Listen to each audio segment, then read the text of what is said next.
let's begin with today's talk. And today we want to do somewhat miscellaneous things as can be expected from a last lecture, but we'll begin with Verilog.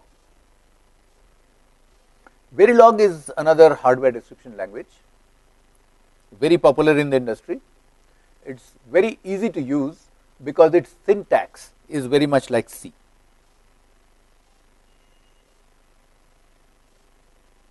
And since many people are familiar with programming in C or C-like languages, therefore, it's quite easy to pick up. Verilog is also a somewhat informal language. It doesn't insist on everything being declared, everything being defined, and so on. And often, if information is not given, it selects what it thinks must be reasonable, and therein lies the problem. Because what may be reasonable to the language may not be what you think is reasonable, and sometimes therefore it can be ambiguous. But otherwise, it is a very easy language to use, and as a result, much liked by people who want to quickly describe hardware and get it working and get it simulated. Most of the time it works very well, and it has a few major conceptual differences from VHDL, which we discussed yesterday. And what we will do today is to concentrate more on things which are conceptually different rather than different in syntax. Syntax can be easily learned by anybody, but we will put much more attention on things which are conceptually different. Okay? So its syntax is similar to C.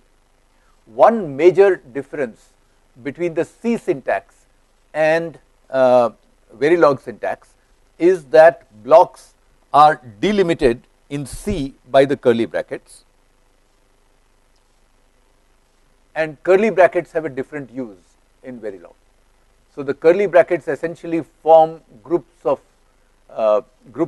signals, and the corresponding functions of these curly brackets are performed in Verilog by the keywords begin and end, as it is done in VHDL. The other major difference that Verilog has from VHDL is that now you do not have this entity architecture separation.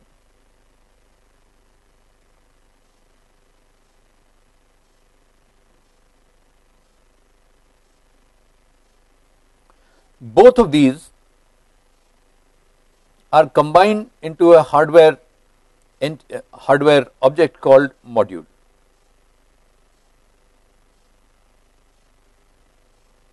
The module looks very much like a C function,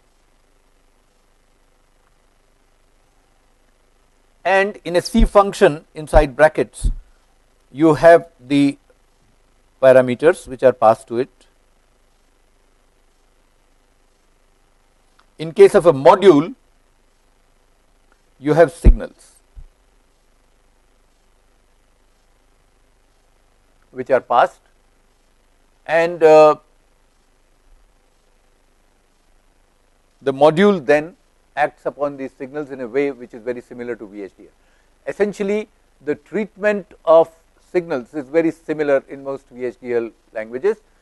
Verilog actually has many more phases than we had described. The description that I had given was somewhat simplified, and Verilog has many more phases of operation in every round of simulation. By phases I mean update of signal, finding out whose sensitivity has been triggered, and then resimulating that module. So it is very similar here, but the ordering is more complex and it has many more stages. It actually has 5 stages. But for our understanding, the picture that I have drawn in my simplified presentation in the first part of yesterday's lecture continues to apply for Verilog. Okay. Now Verilog has a very confusing terminology which bothers most people when they come across it for the first time. The terminology applies to signals being of 2 types. So signals can be of the type nets or of the type registers. In short, nets are things without memory and registers are things to which if you allot or if you apply a particular value to it, then later the register holds that value. That means it is capable of remembering that value. Now, as far as this is concerned, the use of register is appropriate, because after all we associate a register with a storage element. Unfortunately, in C, a wire could actually be a register. It is assumed that, as in CMOS technology, the capacitance associated with this register is sufficient to hold a value, and therefore very often simple signals, indeed a very large majority of signals used in descriptions, have to be declared as registers and not as wires. Okay? Now, nets have various kinds of wires. You have simple wires and wires which are connected as OR wires which are connected as AND circuits. If you recall, during one of the question answer sessions, I had talked about the use of open drain outputs. So, whenever you have lots of open drain outputs connecting together, then essentially it becomes an extended gate where the pull down is distributed over different hardware modules. The pull up is common, and essentially what it means is that if anybody wants to pull down the wire to 0, the resultant is 0, it does not matter how many other units are trying to drive it to 1. So, therefore, 0 is dominant, and that is called wired AND, because the 0 is dominant in AND. Okay? So, if 0 is dominant, anybody who drives 0 then overpowers anybody else who may be trying to drive it to a 1, and since that is the property of an AND gate, that is very often called a wired AND. If instead of a pull up you had a pull down, then 1 would be dominant, and such wires are called wired OR.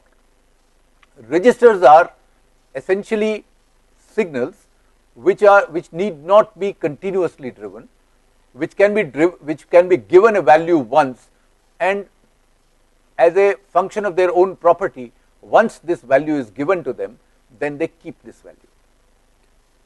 Since this concept is a bit different and more than a little confusing, I will discuss this concept in a bit of detail immediately. The view that Verilog takes is the following. Let us say that there is a node, some node in a circuit. Now, it holds a value. So, consider first a case of, let us say, a CMOS gate driving this wire. So, if you have, let us say, a gate, say some inverter driving this wire, then in fact this wire is continuously driven.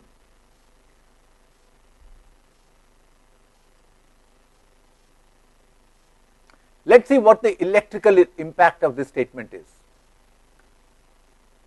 This is our inverter.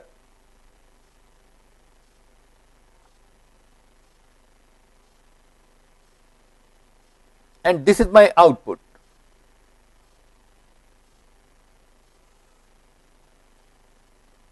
Suppose the input is 0, the output will go to 1. That is equivalent to assigning a 1 to a signal in HDL. So, that is fine. What happens afterwards is interesting. Suppose due to noise or whatever reason, this output, which is resting at 1, was to be pulled down a little bit. What will happen? Well, the input here is still 0, and if this voltage comes down a little bit, then this transistor is on and this transistor is off, and this lack of charge on the output will be made up by this transistor pouring current into it. As a result, what we say is that this output is being kept at 1 continuously by its driver. So therefore, should there be some small departure from a voltage, this guy is awake all the time, and whenever that happens, it will drive it up and make it up at the output. So in this particular case, the wire need not have any storage facility, so to speak. It just retains there and is secure in the knowledge that its driver will keep it at the value which has been assigned to it. So the question that Verilog tries to answer is that you assign a new value to a signal, that is fine, but what keeps it at that value makes the distinction between a net and a register. On the other hand, let us take a different kind of a case, and we have not done pass gates in this, and I will come back to that in a minute, because that is one of the miscellaneous things that I want to add to what we have done. But assume that you have a switch like this, and you have a capacitance. Suppose this node is at 1. Closing of this switch is equivalent to charging up this capacitor to a 1. Okay? So that is equivalent to assigning a, suppose this variable is some x, then this is equivalent to saying that x equal to 1. Closing of this switch is equivalent to a hardware description languages saying make x equal to 1. So that is fair enough. However, let us say that this switch is closed only momentarily. That means it is a delta function in time. So it is a momentary closure of this switch. If you close this switch only momentarily, then this node is at 1. However, the drive has been removed. The drive was there only when the assignment was made, and after that there is no more drive on this node. Now whose responsibility is it to keep this node at 1? That responsibility in fact rests with this capacitance. It is because of this capacitance that even though this switch is opened, the capacitor holds that charge and this node remains at 1. Now if you want to know what is the strength with which this node drives subsequent nodes, then it depends on the value of this capacitor. Therefore, a large capacitor means that it is a large load on the previous stage, but that means it is a stronger driver for the next stage. The other part is that the holding of a value 1 is not because it is being continuously driven, because this switch has in fact gone back to open. What is happening, however, is that you have placed a certain amount of charge on this capacitor and that charge stays, and because that charge stays, this node continues to remain at 1. This kind of a node is called a register. So in short, if the responsibility of keeping a node at its assigned value is with the driver, then it is a wire. If the responsibility of keeping this wire at its assigned value is, it rests with the node itself, in that case it must be a register. Notice that now if because of noise or something you take away some charge from this capacitor, then there is nobody to replenish that charge. So this is the property of a register. A register need not in fact be a flip-flop as we normally mean when we talk, for example, the A register or B register in 8085. So a register is not necessarily a storage element in the sense of being a D-type flip-flop or a D-type latch. In fact, it could be something to which an assigned value can be assigned for a brief, a delta function in time. This value is assigned or driven, and the driving is then not continuous as opposed to the upper case. So this is a case of a wire being continuously driven. This is a case of a resistor. So, this is a case of a wire which is continuously driven, and this is a case where the value is assigned but not continuously driven. It is assigned in one instant here, and then this switch opened, and the responsibility of keeping it at 1 rests with the node and not with the driver. In such cases, Verilog chooses to make a distinction between these two cases, and such nodes are called registers, whereas such nodes are called wires. Okay? So, this is a big difference from VHDL. In VHDL, a signal was a signal, that is it. The properties of the signal were then determined by the model that we associated with that. But here, their signals themselves are of two different kinds. The one without storage are called wires, and then they must be continuously driven, and the ones with storage are called registers, and it is okay to assign a value to them at one instant of time and not continuously drive. Consequently, there is the assignment of a value is the assignment of a value has two different kinds of syntax. When you have a wire, then you say assign x equal to 1, and this corresponds to a continuous driving of the node called x. That means you have attached a driver to it which is driving it to 1.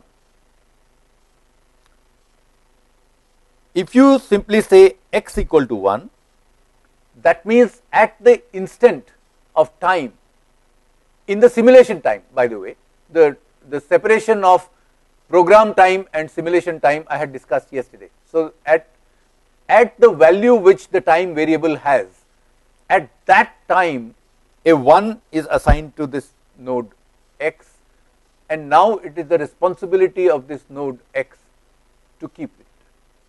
Okay? Now, this leads to a very important distinction which we must be very careful about. For example, if a node is continuously driven and you write assign x equal to 1 and then write assign x equal to 0. Similarly, you might have x equal to 1 here and you might have x equal to 0 later. In an ordinary computer program which hardware description languages resemble, both of them would be the same.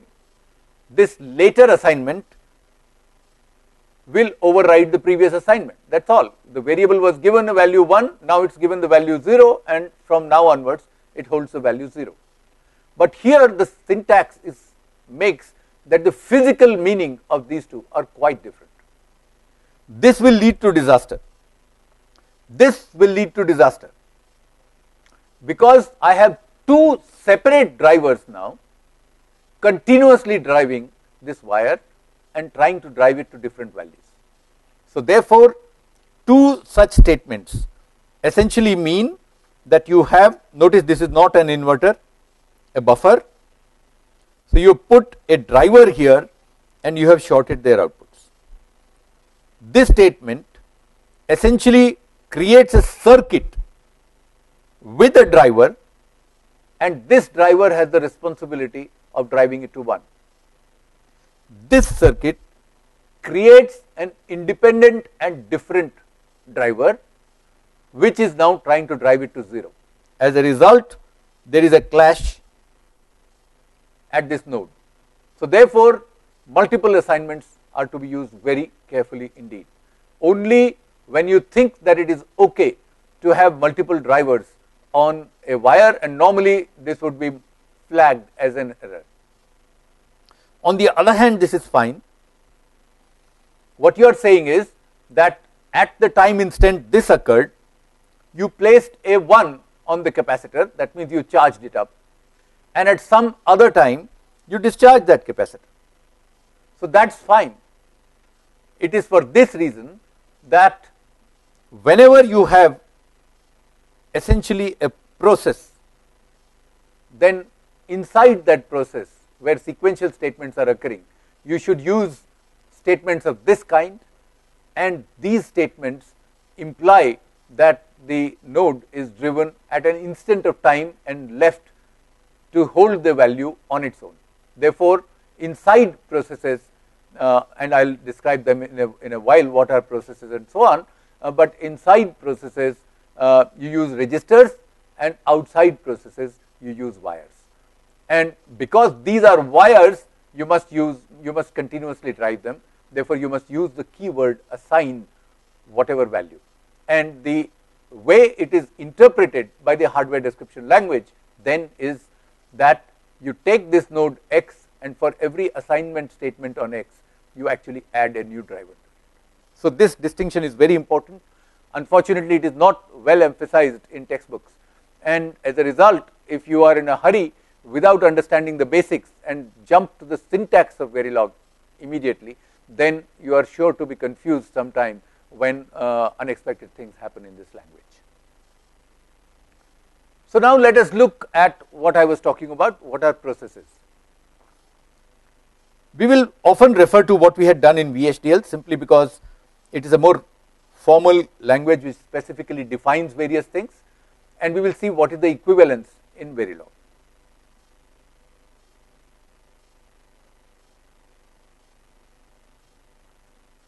Now in VHDL, we had talked of two kinds of statements. We had talked of concurrent statements and sequential.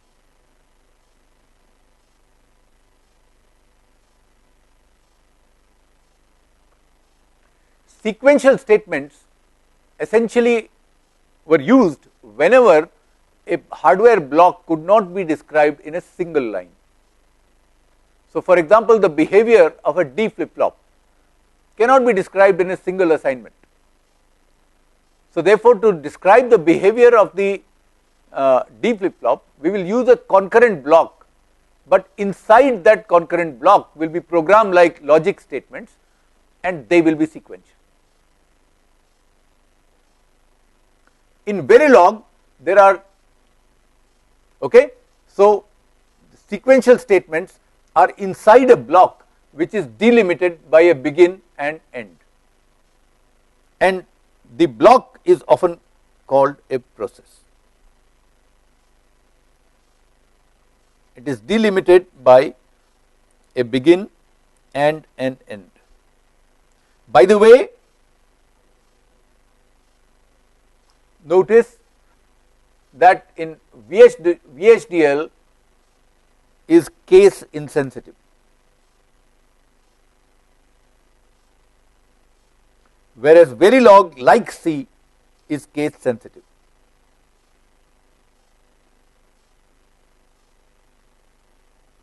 And what it means is that you cannot use these two in the same syntax, whereas here the two are taken to be the same, and you can use uppercase or lowercase letters whenever you want. Okay. Now the corresponding action in Verilog is carried out by two separate kinds of constructs. There is a process, equivalent process to this, called initial. It has this special name called initial, and then there is a special process called always. So all sequential statements which were inside a construct called process in VHDL now must be inside either of these two kinds of constructs. You have an initial kind of construct and an always kind of construct. The initial block is performed only once, and obviously therefore all initialization statements will go in this. It is performed at the start of your description, and this is normally not considered synthesizable. That means this is not describing your hardware, this is telling you what the hardware starts with. Very often inputs are therefore put inside an initial block. So even though the actual inputs will take place in the future, they are not part of the description of the circuit and they are put inside the initial block. The always block is like a concurrent statement. It describes hardware and it has a sensitivity.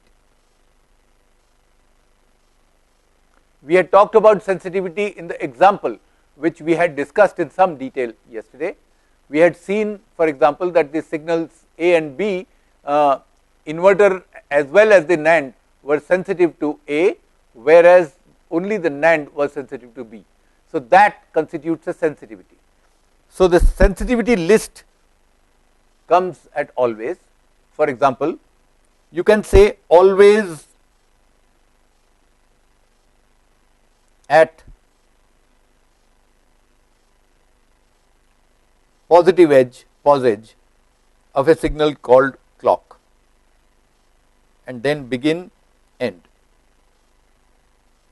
So everything which is inside here is supposed to happen only when you detect a positive edge in the clock.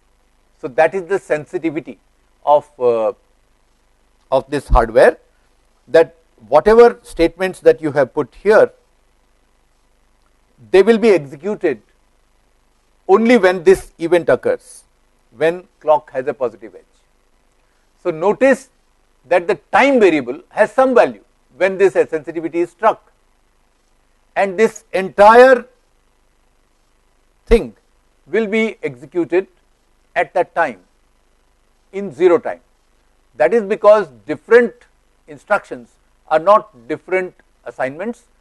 It is actually one single logic. It is a replacement for one single concurrent statement, which cannot be described physically in one line of the program or description.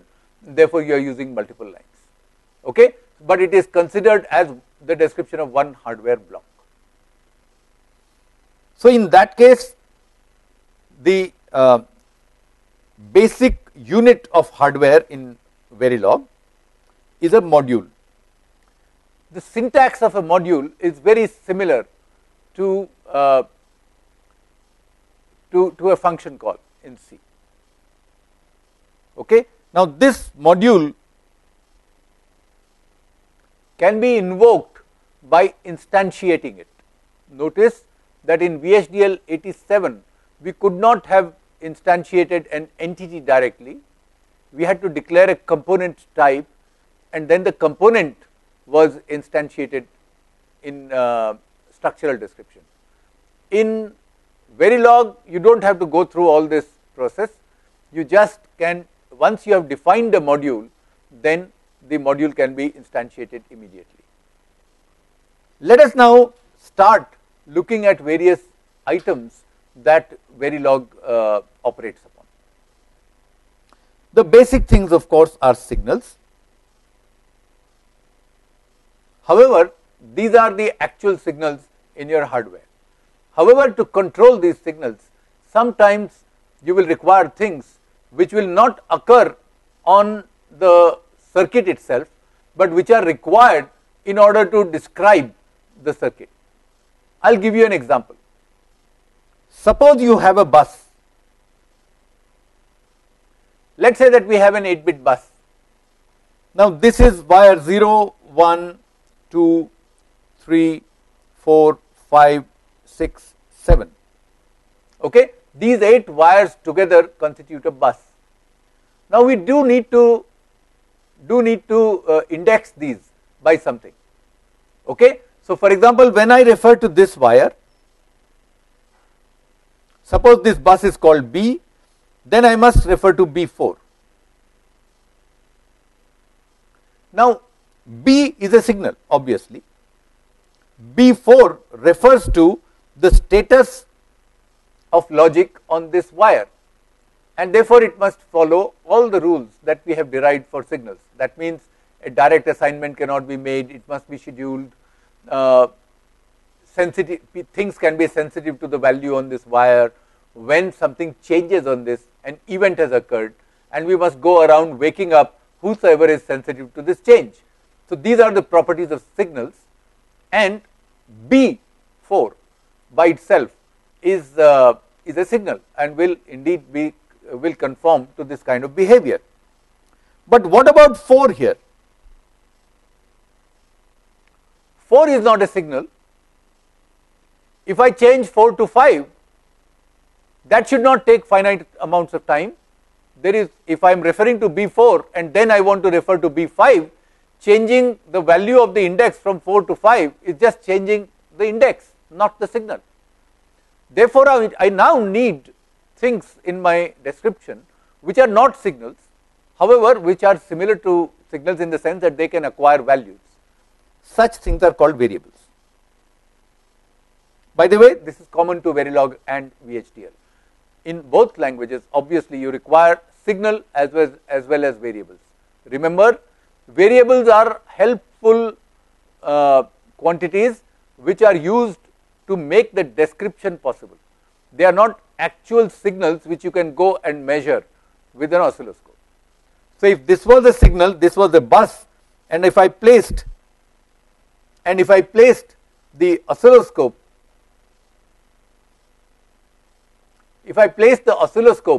at this point, then I will see the waveform which is supposed to be on B4.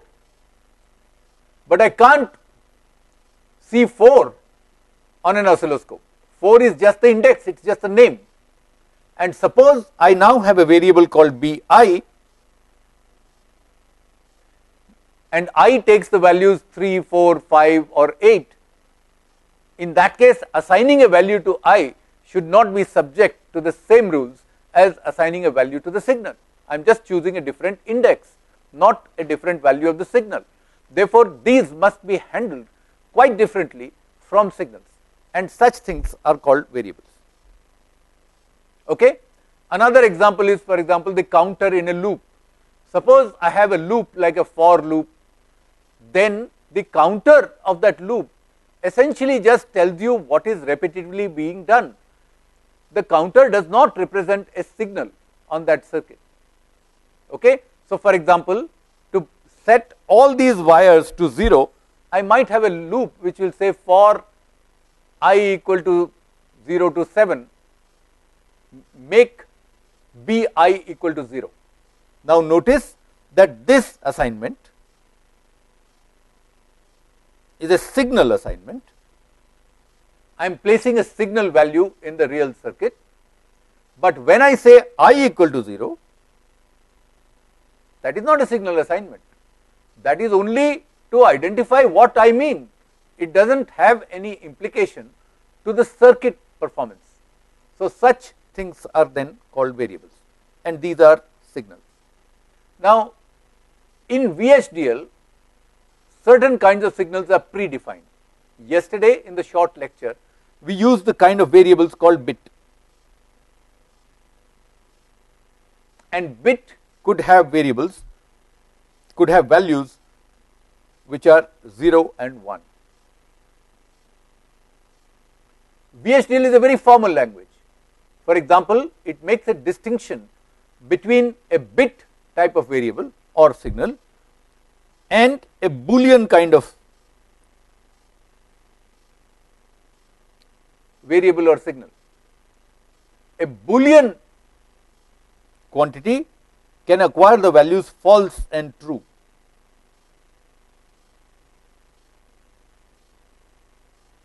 Not 0 and 1.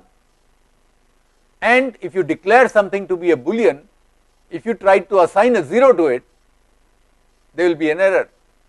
This is the level of strictness in VHDL. Verilog is much more forgiving. It assumes that 0 is false, 1 is true. It assumes that a combination of bits when written, the most significant bit will be to the left, the least significant bit will be to the right. Indeed, it allows you to do dangerous things like assigning an array of different size to an array of a different size, and then it goes ahead and makes what it thinks is a reasonable assumption. Okay? So then if you had better understand what the language thinks is reasonable, otherwise you might be surprised. In case of Verilog, by the way, very often for digital signals, for digital signals in VHDL, we use a library which defines a type of signal called STD logic. And STD logic is a 9-valued system. So, as always, VHDL is large and complex.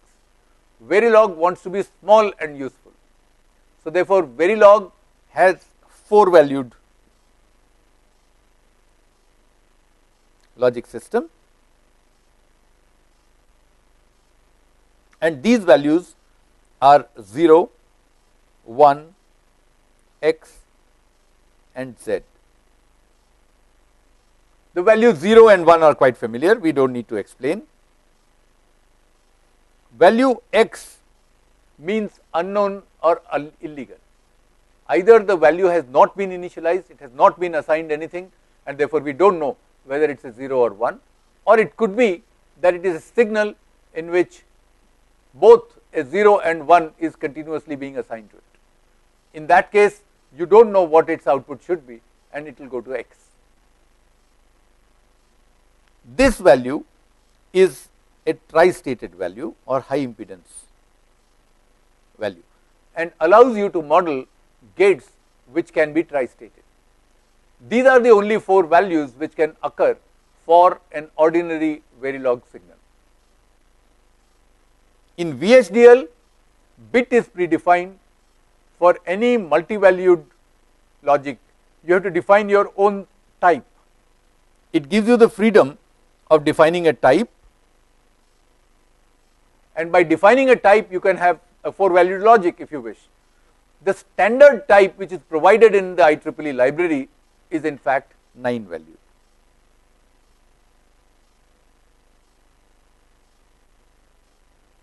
It makes a distinction between uninitialized and x, and it has strong signals as well as weak signals. So, as a result, it is a very rich value set, and you can have 9-valued variables, whereas the standard variable in Verilog is 4-valued, and signals acquire the value 0, 1, x or z. Verilog also has predefined gates in the language itself. The language itself understands gates. So, for example, it has AND gates, OR gates, NOT gates, and it has XOR. All these gates are known to the language. That means they are language elements, the model is internal to the language. This is very different from VHDL.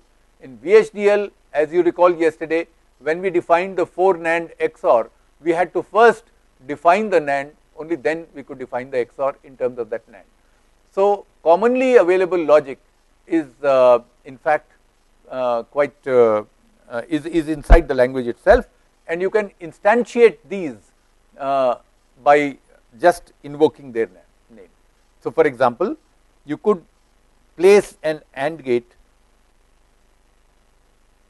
by giving an instance name, the gate type, and then the signals which are connected to them.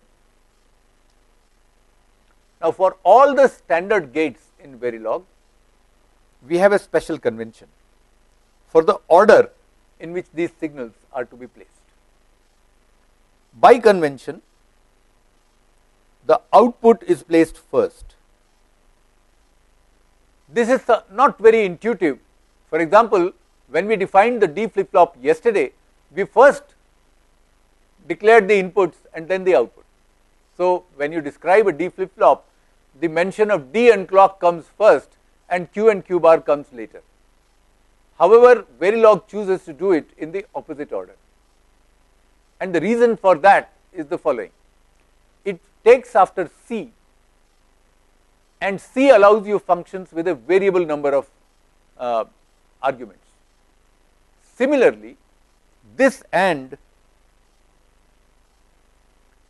is not a 2 input AND all the time.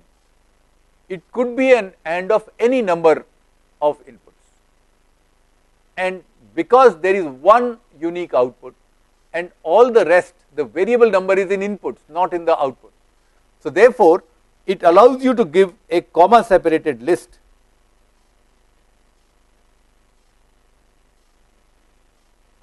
and the first of these is the output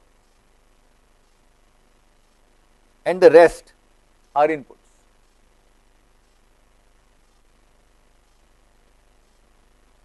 So for example, this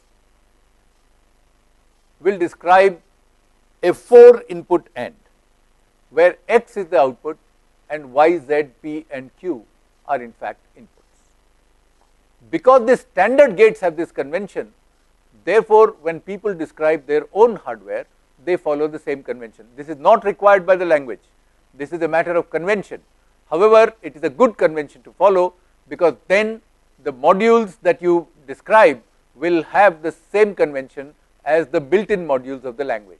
So therefore, in Verilog, we always put the outputs first. The other thing is the following: whatever is being assigned to inside a hardware module should be a register. However, what comes from output outside could be a wire. So therefore, there is an automatic conversion from wire to register when an external signal is connected through a port to inside. So we should be very careful about the distinction. Remember, inside this module, we don't know whether what the property, you may be assigning under various conditions different values to a variable inside this. However, if an input is given to you externally, then you cannot assume that this guy has enough capacitance to multiply assign variables here and so on. Therefore, the convention that you have wires here and registers here, and again output will become wires. So these outputs will then be converted back to wires, and then you drive these continuously.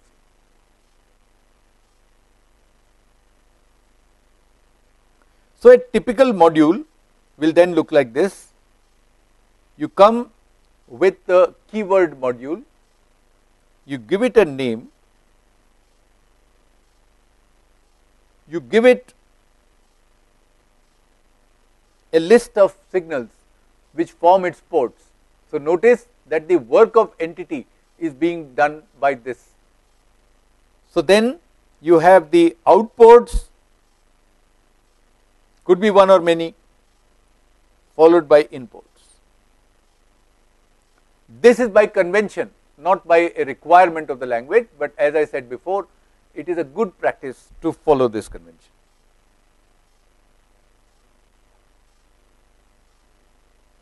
Then you have declarations, which will declare the properties of these, whether they are input, whether they are output, whether they are wires or whatever else, okay, wired or whatever. That comes as a declaration module, and just like modern versions of C, you can put that declaration right here.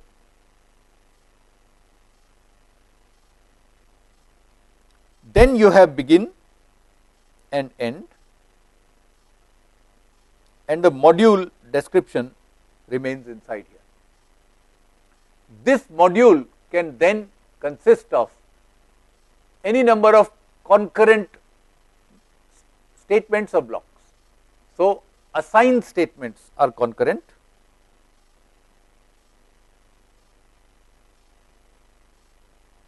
initial and always are also concurrent. Initial is sensitive to t equal to 0 and not to a signal. So, these are all concurrent blocks and they constitute the various things here. However, both initial and always could consist of procedural assignments and other statements. So, these will be procedural statements which are in fact sequential. So, these statements, apart from procedural assignment, which is just the equal to sign without the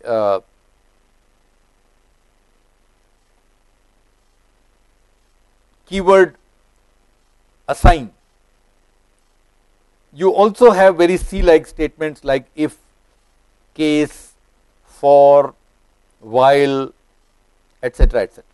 And these work exactly the same way as they do in C. So, you can in fact describe the logic of the functioning of at least the behavior by using this. Apart from assign, initial and always, you have module instantiation. And an example of that was here. This constitutes a module, and now this module could be the entire circuit, it could be the test bench, or it could be a component of a circuit. I think we just have time enough now to do one more thing about Verilog, which can be quite confusing if you are not aware of it. Verilog has two kinds of assignments, two kinds of procedural assignments, and they are called blocking and non-blocking.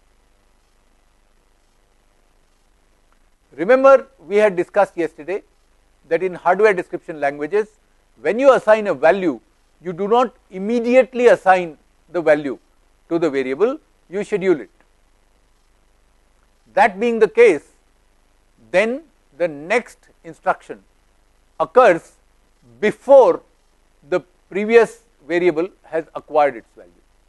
This can sometimes lead to very severe misunderstanding. Let us see what would happen in this case. I am taking a VHDL example here. Let us see what happens in this case. Suppose you say x equal to 0, and assignment uses this symbol in VHDL, and now you say if x equal to 0, do something. It appears that we have assigned 0 to x, and therefore this statement must be followed. The if is true. In fact, it is not true. When we say assign 0 to x, we are saying schedule the value 0 for x from the next round onwards. We have not automatically assigned 0 to x. Therefore, currently the value of x could be 0 or 1 or anything else. This assignment has not actually occurred at this time. It has been scheduled to occur.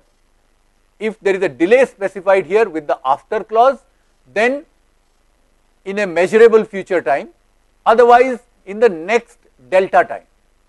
But in any case, in the current delta, this value has not been assigned. However, it could be that the initial value of x itself was 0. In that case, this statement will be true. But on the other hand, if it is not, then this if will not be followed. If you are not aware of this, then you may look at your code 100 times and you will never find where the bug is. So remember, this assignment does not ensure that the next statement will see a value 0 to x. In Verilog, when you have blocking assignments, which uses this symbol, then it is assumed that that time will be given for the left hand side to assign the value of the right hand side. Time will advance, and only then the next assignment will be done. So a blocking assignment essentially blocks the next statement from occurring unless the left hand side has already acquired the value given by the right hand side. Okay? Such statements are called blocking assignments. The Verilog also has non-blocking assignments which use the same symbol as VHDL and has the same impact as VHDL. In this particular case, in case of Verilog, these things are assigned only in the future.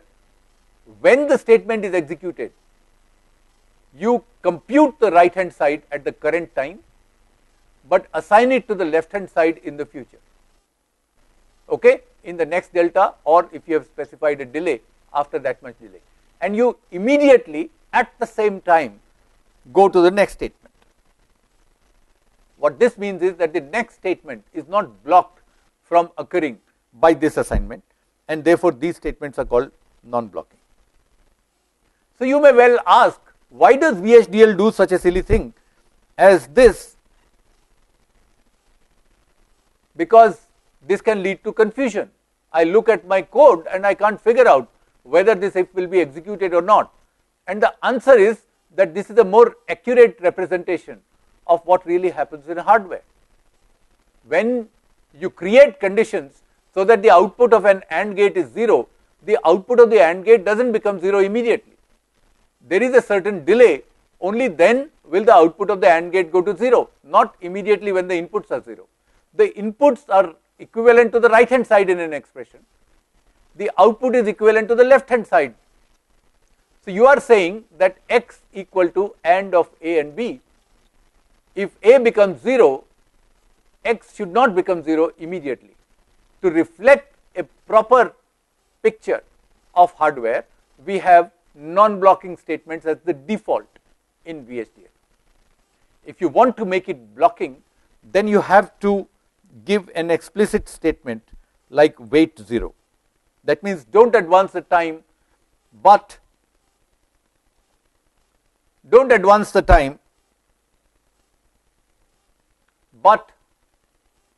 let the signal acquire the value and only then follow the logic afterwards.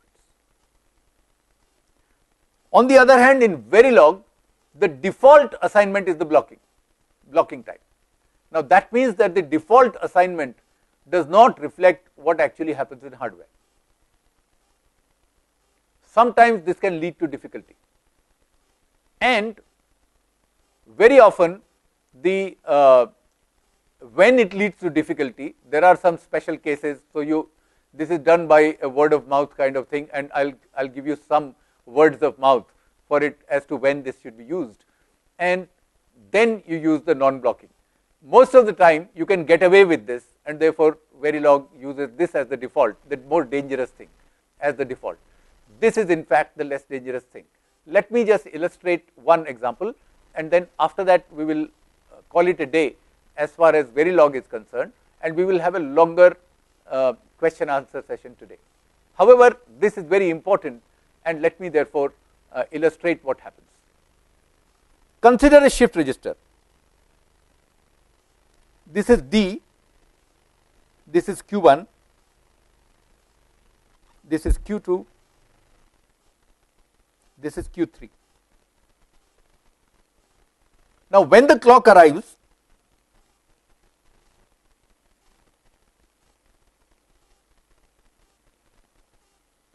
what happens?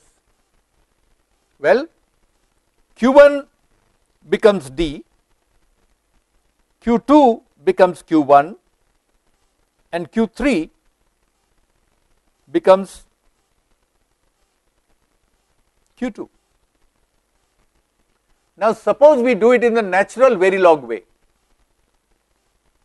Let us say that the initial state is some D is 0, Q1 is 1, Q2 is 0, Q3 is 1. Let us carry it out in the Verilog way. At this statement, what will happen? Q1 will be assigned the value of 0, and only when the assignment is complete will you proceed to the next one, because it is a blocking assignment. Therefore, when you say Q2 equal to Q1, Q2 will be assigned 0, and only when this assignment is complete will you proceed to the next statement, and the next statement will say Q3 equal to Q2, which is 0, and therefore Q3 will become 0. Therefore, an unexpected thing has happened. The shift register has become a short. Indeed, these equations say that Q1 equal to dQ2, Q2 equal to Q1, Q3 equal to Q2. This is in fact the description of a short. Then how do I describe the shift register? The answer is that I must use non-blocking statements, and this is what VHDL would have naturally done. Now what happens is, remember, these are the initial values.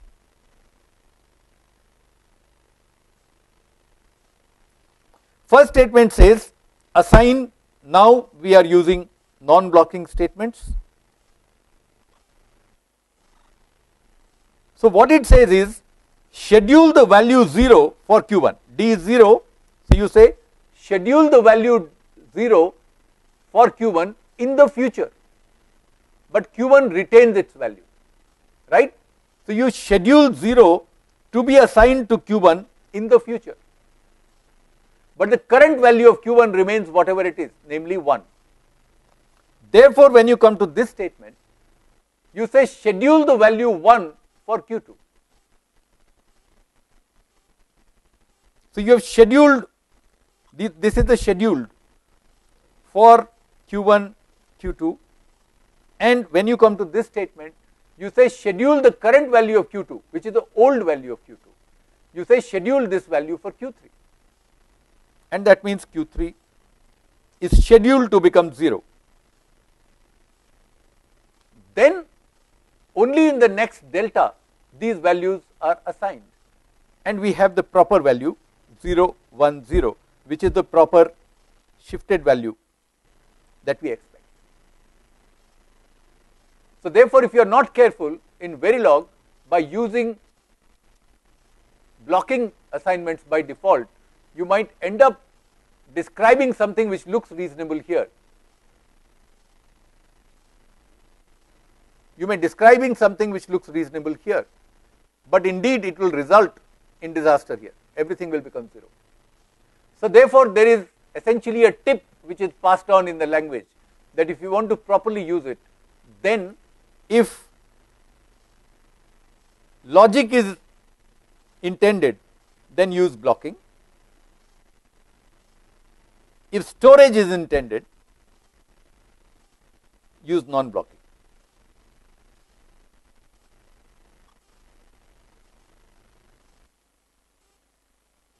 So now the user has to be aware the language does not do the correct thing. The user has to be aware and use the correct construct, otherwise you may get the wrong kind of behavior. This is the kind of looseness which is the price that we pay for the convenience of a very simple syntax and simple usage. And this is what I meant by the difference between the two languages when a question was raised in comparing VHDL and Verilog. So in short, we just wind it up here about Verilog. We have to take questions from various centers, but in summing up, I will say Verilog is very convenient to use. It's very C-like. If you know C, you can start describing hardware within a day by learning the Verilog syntax. But on the other hand, it makes all kinds of sweeping assumptions, which makes life simpler for you. But on the other hand, sometimes it may land you in mess. So VHDL, on the other hand, is a very formal language. Lots of statements have to be used, everything has to be declared, and you have to be aware of the hardware process all the time while writing the description. It is painful, but on the other hand it is safe. So that is the choice between VHDL and Verilog. Obviously, both these languages require a full course to understand fully, and excellent textbooks are available for that. I cannot do justice to this in just a lecture each. However, I hope that this introduction has been enough for you to understand the underlying concepts which go below hardware description languages in general and VHDL and Verilog in particular. So we will stop this lecture here